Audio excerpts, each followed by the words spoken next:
बिस्मिल्लाहिर्रहमानिर्रहीम। अस्सलाम वालेकुम रहमतुल्लाह। आप देख रहे हैं मेरा यूट्यूब चैनल। मैं हूं उमर अब्दुल्ला। आज का व्लॉग काफ़ी अहम होने जा रहा है क्योंकि आज हम आपको बताएंगे कि ऑक्सफोर्ड यूनिवर्सिटी में चांसलर का जो इंतखाबात हो रहे हैं उसमें कौन कौन से उम्मीदवारान हैं और इमरान खान साहब ने भी उसमें उम्मीदवार के तौर पर हिस्सा लिया है, तो उनके जीतने के चांसेस कितने हैं। और साथ हम एक सरसरी नज़र डालेंगे इस पर कि इमरान खान साहब की जो खिदमात हैं मुल्क के लिए, या क्या वो इस काबिल हैं कि वो इस इलेक्शन में हिस्सा ले सकें। और इसके बाद आपको बताएंगे कि नून लीग जो है उस पर क्या बयानियाँ बना रही है और क्या प्रोपेगेंडा कर रही है इमरान खान साहब के ख़िलाफ़ कि वो ये जो इलेक्शन है इसमें हिस्सा न ले पाएँ या उनके जो कागजात हैं उनको मुस्तरद कर दिया जाए। तो सबसे पहले आपको बताते हैं कि जैसा कि आपको मालूम है कि चांसलर के इंतखाबात होने जा रहे हैं ऑक्सफोर्ड यूनिवर्सिटी के लिए, तो उसमें 4 उम्मीदवार हिस्सा ले रहे हैं। तो एक उम्मीदवार उसमें जो है वो खातून है, वो जर्मनी की साबिक़ चांसलर हैं, और उसके अलावा 2 उम्मीदवार हैं बरतानिया के साबिक़ वज़ीर आज़म, और चौथे जो उम्मीदवार हैं वो इमरान खान साहब हैं। तो अब इनके जो कागजात हैं इन 4 उम्मीदवारों के जमा हो गए हैं। अब इन कागजात की स्क्रूटनी होगी और इसमें जो उम्मीदवारान हैं इनकी अहलियत का जायज़ा लिया जाएगा और देखा जाएगा कि क्या वो इस काबिल हैं कि उनको चांसलर के जो इंतखाबात हैं वो कंटेस्ट करने दिए जाएँ, लड़ने दिए जाएँ या नहीं। तो अगर ये इंतखाबात होते हैं और इमरान खान साहब भी उसमें हिस्सा लेते हैं तो ये कभी इम्कान है, तकरीबन माहिरीन के मुताबिक 70 से 80% जो इसमें चांस है कि इमरान खान साहब ये इलेक्शन जो है वो जीत जाएंगे और बआसानी जीत जाएंगे। तो अब नून लीग की तरफ से एक प्रोपेगेंडा किया जा रहा है इमरान खान साहब के ख़िलाफ़, और उनको ये कोशिश कर रहे हैं कि वो इस इलेक्शन में हिस्सा ना ले पाएँ और वो जो उनके लिए मुश्किलात पैदा की जा रही हैं। तो नून लीग के प्रोपेगेंडा के बारे में तो हम आपको आखिर में बताएंगे। तो सबसे पहले आपको बताते हैं इमरान खान हैं कौन, क्या उनके अंदर इतनी अहलियत या काबिलियत है कि वो ये इलेक्शन लड़ सकें और क्या वो यूनिवर्सिटी के जो क्राइटेरिया है उस पर पूरा उतर सकें। तो आपको बताते हैं कि 1952 में लाहौर के जमा पार्क में पैदा होने वाले इमरान खान साहब ने 1975 में ऑक्सफोर्ड यूनिवर्सिटी के केबल कॉलेज से सियासियात में, फ़लसफ़े में और इकनॉमिक्स में डिग्री हासिल की, और इस दौरान वो ऑक्सफोर्ड की क्रिकेट टीम के कैप्टन भी रहे और ऑक्सफोर्ड की तरफ से उन्होंने क्रिकेट भी खेली। और 1971 में वो पाकिस्तान की क्रिकेट टीम के अंदर सेलेक्ट हो गए थे और इंग्लैंड के ख़िलाफ़ उन्होंने टेस्ट सीरीज़ से अपना कैरियर का आगाज़ किया था। और वो 1982 से लेकर 1992 तक पाकिस्तान की क्रिकेट टीम के कप्तान रहे और उनको एक अजीम ऑलराउंडर के तौर पर जाना जाता है, एक ऐसे मायानाज ऑलराउंडर जो किसी भी टीम को किसी भी वक्त में शिकस्त दे सकते थे। जब उनके क्रिकेट के कैरियर का इख्तिताम हुआ तो 1992 में उन्होंने पाकिस्तान को इकलौता जो वर्ल्ड कप था वो जितवाया, और उसके बाद खान साहब ने रिटायरमेंट के बाद फलाई कामों में हिस्सा लेना शुरू कर दिया। तो उन्होंने सेहत का एक बहुत बड़ा प्रोजेक्ट बनाया जो उन्होंने अपनी वालदा के नाम पर शौकत खानम कैंसर हॉस्पिटल बनाया। वो सब उन्होंने चंदा इकट्ठा किया और पूरे पाकिस्तान के उन्होंने टूर किए, क्योंकि उन्होंने अपनी मां को कैंसर का जो मर्ज़ था, मूजी मर्ज़, उसमें मुब्तला देखा और बहुत करीब से देखा और उनको उस मर्ज़ से मरते भी देखा। तो खान साहब के अंदर एक दर्द दिल था, तो उन्होंने ये कैंसर हॉस्पिटल बनाया कि अगर जो मेरे ख़ानदान पर यह गुजरी है तो किसी और गरीब पर यह ना गुजरे। तो 1994 में उन्होंने ये कैंसर हॉस्पिटल लाहौर में शौकत खानम के नाम से बनाया, और उसके बाद उन्होंने दूसरा हॉस्पिटल जो शौकत खानम था वो 2015 में पेशावर में बनाया। उसके बाद तीसरा शौकत खानम हॉस्पिटल जो उन्होंने कराची में बनाया, तकरीबन अब तकमील के मराहल में वो जा चुका है और मुकम्मल तकरीबन होने वाला है, और उसका जो ऑपरेशनल फंक्शन जो हैं उसके अब वो शुरू हो जाएंगे। और इसके बाद आपको बताते हैं कि वो जो हॉस्पिटल है वो इंटरनेशनल लेवल के जो हॉस्पिटल हैं, और इसमें 75% जो है वो फ्री इलाज होता है जो मरीज़ हैं। तो लोग कहते थे कि खान साहब ये जो है हॉस्पिटल है ये नहीं बन सकेगा, अगर बन भी गया तो ये चल नहीं पाएगा क्योंकि आप 75% तक इलाज जो है वो फ्री कर रहे हैं। तो इतना बड़ा प्रोजेक्ट पूरी दुनिया में कहीं भी नहीं है, और पाकिस्तान जैसे पसमानदा मुल्क में तो बिल्कुल भी ये नहीं चल सकता। लेकिन खान साहब ने ये बनाकर दिखाया, और ख़ान साहब ने एक इंटरव्यू में कहा था कि जब मैं सुबह उठता हूँ और मेरे सामने कोई चैलेंज ना होना तो मुझे लगता है कि आज का दिन मेरा बेकार गुजरेगा। मुझे जो चैलेंज हैं उनसे निपटना आता है, और जो मुश्किलात हैं मुझे उन पर काबू पाना आता है। और इसके साथ साथ एजुकेशन के सेक्टर में भी खान साहब ने, इमरान खान साहब ने काम किया। उन्होंने 2008 में मियाँ वाली में एक कॉलेज बनाया जिसका नाम नंबल कॉलेज रखा, और उसको वो था एफिलिएटेड या उसका इलाक़ जो था वो ब्रैडफोर्ड यूनिवर्सिटी से था, जिसके वो चांसलर भी रह चुके हैं। और उसके बाद उन्होंने 2019 में ये जो कॉलेज था नमल कॉलेज, इसको यूनिवर्सिटी की जो वो था स्टेटस वो मिल गया। तो इसके बाद 2019 से ये कॉलेज या ये यूनिवर्सिटी जो नमल यूनिवर्सिटी है ये अपनी डिग्रीज़ भी स्टूडेंट्स को अवार्ड कर रही है। और इसके बाद इमरान खान साहब ने मुल्क के अंदर जो करप्शन थी, जो सियासी सूरत हाल थी, उससे निपटने का फ़ैसला किया और अपनी एक जमात पाकिस्तान तहरीक इंसाफ के नाम से 1996 में बनाई उन्होंने। और ये जमात 1996 में बनी, लेकिन इसको लोग बहुत कम जानते थे और ख़ान साहब पर बहुत तनकीद होती रही कि तांगा पार्टी आपकी, कौन लोग आपकी पार्टी में आएगा या कौन आपको वोट देगा। लेकिन 2011 में ख़ान साहब की पार्टी पाकिस्तान तहरीक इंसाफ को बूम मिला और उसके बाद 2013 में उनको KPK की हुकूमत भी मिल गई और उसके 5 साल बाद 2018 में उनको वफाकी हुकूमत मिल गई ख़ान साहब को।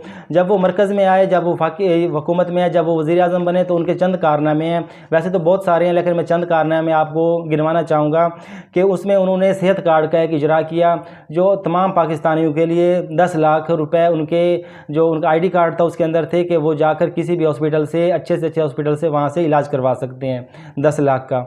और उसके साथ उन्होंने बिलियन ट्रीज जो सुनामी था उसका प्रोग्राम शुरू किया, जिसकी पूरी दुनिया में बहुत जिसको दाद दी गई इस प्रोग्राम को और तारीफ़ की गई। इसके साथ ही उन्होंने एहसास प्रोग्राम था वो शुरू किया और एहसास प्रोग्राम के अंदर उन्होंने इनकम सपोर्ट, पनाहगाहें बनाई, लंगर खाने बनाए और कोरोना के दौरान उन्होंने 12-12 हज़ार जो थे वो गरीबों में तकसीम किए। तो ये इमरान खान साहब के कारनामे थे वज़ीर आज़म के होते हुए। और इसके साथ साथ जो सबसे उनका बड़ा कारनामा था वो उन्होंने आलमी फ़ोरम पर नामूस रिसालत का जो मुकदमा लड़ा वो सबसे ज़्यादा उनको सराहा गया। इससे पहले कोई भी हुक्मरान जाकर आलमी फ़ोरम पर ये बात नहीं कर सका था और नहीं बता सका था इस्लामोफोबिया के बारे में। और उन्होंने वहाँ जाकर कहा कि जी ये जो इस्लाम है इसका दहशतगर्दी से कोई ताल्लुक़ नहीं है, क्योंकि जो दहशतगर्द होते हैं उनका कोई मज़हब नहीं होता और उनका कोई इलाका नहीं होता। और उन्होंने साथ साथ वहाँ पे कश्मीर और फ़लस्तीन के बारे में भी बात की आलमी फ़ोरम पर और उनका जो वहाँ स्टेटमेंट था वो बहुत मशहूर हुआ और उस स्टेटमेंट की वजह से उनको काफ़ी पज़िराई मिली और पाकिस्तान के अंदर जो उनकी मकबूलियत थी वो मज़ीद बढ़ गई। उन्होंने वहाँ पे कहा कि माई बिलीफ इज़ ला इलाहा इल्लल्लाह एंड वी विल फाइट। उन्होंने कहा कि जो मेरा यकीन है वो है ला इलाहा इल्लल्लाह पे और हम जो हैं हम हार नहीं मानेंगे किसी सूरत भी और हम जंग करेंगे। और उन्होंने इसके साथ साथ अमेरिका को भी, जब उनसे पूछा गया कि क्या आप अमेरिका को CIA को अड्डे देंगे, फ़ौजी अड्डे अफ़गानिस्तान में ऑपरेशन के लिए, तो उन्होंने दो टोक जवाब दिया। उन्होंने कहा कि एब्सोल्युटली नॉट। और ये जो उनका एक सियासी नारा भी बाद में बन गया और अभी तक लोग जो उनकी पार्टी के लोग हैं, उनके कारकुनान हैं और जो पाकिस्तान के लोग हैं खान साहब की इस बयान को कदर की निगाह से देखते हैं कि एक गैरतमंद लीडर है जो डट गया। और इसके साथ साथ उन्होंने बरतानिया को भी पैगाम दिया। एक जलसे के अंदर बिहाड़ी में उन्होंने कहा था कि क्या हम कोई ग़ुलाम हैं, जो आप कहेंगे हम कर लेंगे। तो खान साहब के ये जो बयानात थे इन्होंने उनको बहुत पज़िराई दी, अवाम ने उनको कदर की निगाह से देखा। अवाम ने ये कहा कि एक ऐसा गैरतमंद और हमारा जो हुक्मरान बना है जो मगरिब की आंखों में आंखें डालकर बात कर सकता है। उसके बाद फिर कुछ ऐसी वजूहत बनी कि जो मिलिट्री एस्टेब्लिशमेंट थी वो उस टाइम की इमरान खान साहब के ख़िलाफ़ हो गई और फिर 2022 में इमरान खान साहब को अदम एतमाद के ज़रिए, उसके वोट के ज़रिए हुकूमत से निकाल दिया गया। मगर फिर भी उन्होंने हार ना मानी। ये जो हार ना मानने वाला फैक्टर है, इनके जो मुखालफिन हैं वो भी तस्लीम करते हैं। वो कहते हैं कि इमरान खान साहब के जो नर्व हैं असाबी तौर पर वो बहुत मजबूत हैं, वो हार नहीं मानते, वो हर तरह की मुश्किलात का सामना करते हैं। मगर वो डट गए और अगर वो डट गए तो अवाम भी डट गई। फिर वो और अवाम सड़कों पर उन्होंने बहुत बड़े बड़े जलसे किए और इस तरह उनके ऊपर फिर मुकदमा बनना शुरू हो गया और तकरीबन 200 के करीब मुकदमात बने, लेकिन फिर भी उन्होंने हार नहीं मानी।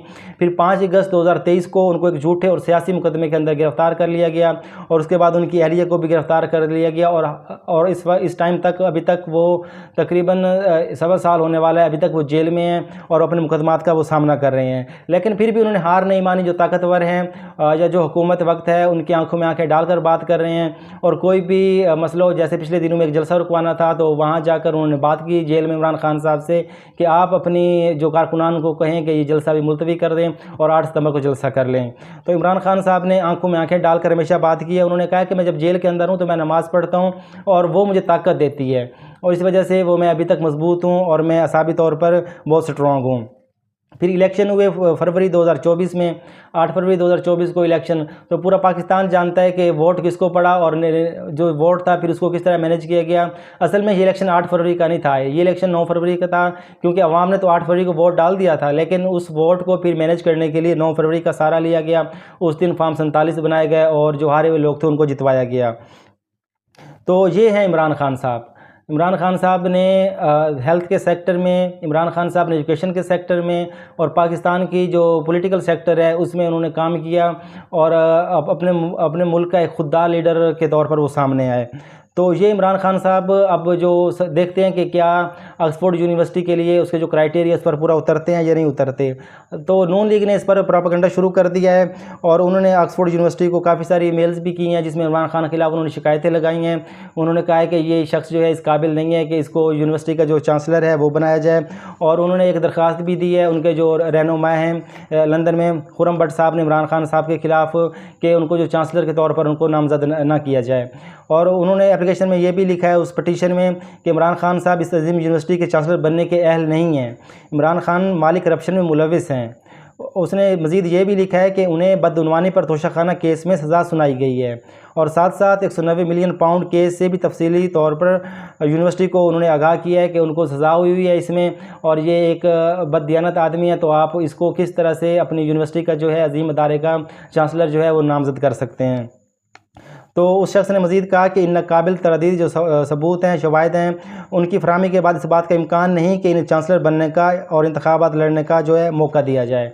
तो नून लीग अब वो शिकायतें लगाने पे आ गई है। जब उनको सियासी मैदान में हरा नहीं सके तो इंटरनेशनल मीडिया पर जाकर, इंटरनेशनल लेवल पर जाकर वो खान साहब की शिकायतें लगा रहे हैं। तो अब देखते हैं ये मामला किस तरफ जाता है। लगता है इस टाइम ये है कि जो पाकिस्तान का सबसे बड़ा मसला है वो इमरान खान साहब के बारे में ये है कि वो क्या ऑक्सफोर्ड के चांसलर बन पाएंगे या नहीं बन पाएंगे। हुकूमत इसके ऊपर कल सारा दिन प्रेस कॉन्फ्रेंस करती रही, अपने मौक़िफ़ देती रही और इमरान खान साहब के खिलाफ एक बयानियाँ बनाने की कोशिश की गई, प्रोपेगेंडा किया जा रहा है और लगता है पाकिस्तान का सबसे बड़ा मसला यही है। हालांकि पाकिस्तान के मसले जो हैं दहशतगर्दी है, जो महंगाई है, बेरोज़गारी है, इस तरह के मसाइल हैं पाकिस्तान के। तो हुकूमत वक्त को चाहिए कि इस तरफ तवज्जो दे, लेकिन नहीं, वो इमरान खान साहब के ऊपर उन्होंने सारा फोकस किया हुआ है और वो इस चीज़ के ऊपर शिकायतें लगा रहे हैं कि खान साहब जो है वो इलेक्शन कंटेस्ट ना कर सकें।